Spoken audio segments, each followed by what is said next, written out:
Welcome back, everybody. So good to have you still with us. So Arsenal knocked out Real Madrid at the Bernabeu tonight. Huge result for them in the Champions League. And Thierry's been looking at how well they did things defensively tonight. Thierry.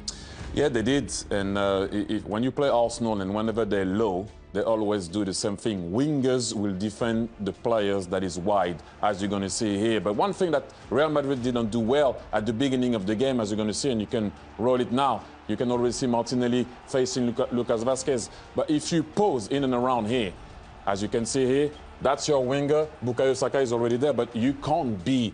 You have 1, 2, 3, 4, 5, 6, 7 players looking at the block. What are you going to do? You need to put people in between the lines to make sure that they can retreat. They did it a bit more after that, but you can't carry on to play like this. Roll it.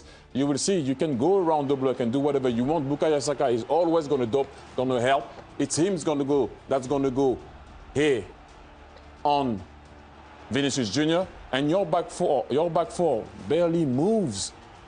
Pose again. Your back four is always here. And it might sound crazy what I'm going to say, but you still can play now. You would play now. If your winger always go out to play and defend on the wide man, your back four is always solid inside. And they are always well positioned. And again, the Madrid players are too much on outside. People don't go between the lines too much. It becomes really easy for Arsenal to defend. Very easy. You have to put the ball in the box or try to do something else. And that's the one I want to talk about.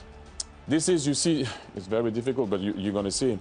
This is Bukayo Saka, okay? The game is, I'm not saying it's almost won, but they were kind of okay. He doesn't have to come back. And you'll see it even more. But that's not the spirit of the team. Roll it.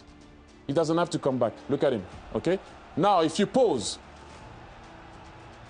he doesn't have to come back. He can pass it on and maybe stop here and pass it on, but he doesn't. This is why Arsenal are very difficult to beat when they play away from home, and they are low, because that's the one I was talking to him about at the end of the game. Look at where he is. And at that particular moment, pause. Yes, because he came back, he could stay in. That ball is stopped, and he's there. And if you see it after, when you roll it, this is what I say, when it's always them defending wide. He didn't have to come back. He's going to clear that ball, he's going to win it, and you see he would have a little celebration that we won't see. But that's why, and that's how you can defend against Real Madrid. We've seen it when they did it against Man City or so. Yeah, they were down to 10 men, but they are very difficult to break when they do that. So do you think PSG is going to be more difficult for Yes, I'll tell you why. Because you saw on one of the clip high and wide, he was Vinicius Jr., but on the right-hand side, it was Lucas Vazquez. So when Martinelli was going to face Lucas Vazquez, I mean, you stay in front of him, he's not going to beat you. Against Paris Saint-Germain, it will be Dembélé. Is it still Martinelli going to defend Dembélé? Is it still Bukayo Saka? And he can, as he's shown, to defend Kvaratskhelia or Desiré Doué or inside whoever's going to play. It's going to be very. So very you had him here. So against PSG, that's the one. Would you expect Luis Skelly to come a little bit further? Because this one-on-one battle here against Martinelli is going to be. What's difficult with Paris Saint-Germain, as we've seen it, that's going to be Hakimi inside. Yeah. That's Dembélé, and they switch sometimes. And Hakimi is also fast. As Hakimi has quality to beat you. No disrespect to Lucas Vazquez, it's not the same thing. So they always bully you here, bully you there, and bully you, but really high with people inside though. As you mentioned, Jamie, yesterday, that was brilliant with Vitinha and Neves. Neves will go there. So that will make you retreat. They find space. They're better, I think, for me, on the ball than that Real Madrid side. And as I mentioned, I thought that Arsenal could do something against Real Madrid because of the balance, the offensive balance, and how they play. I didn't think that Real Madrid side this year, and we mentioned it, was as strong as the year before. Psychologically, how important do you think it is, the fact that Arsenal have already beaten PSG this season? For me, that Paris Saint-Germain side was growing. Yeah. You remember Desiré Doué? He looked like a youth team player when he played at Arsenal. He didn't look like the player that he can be. Dembélé wasn't what he was. I don't even know. I'm not too sure who started. Dembélé didn't play. That's what I'm saying.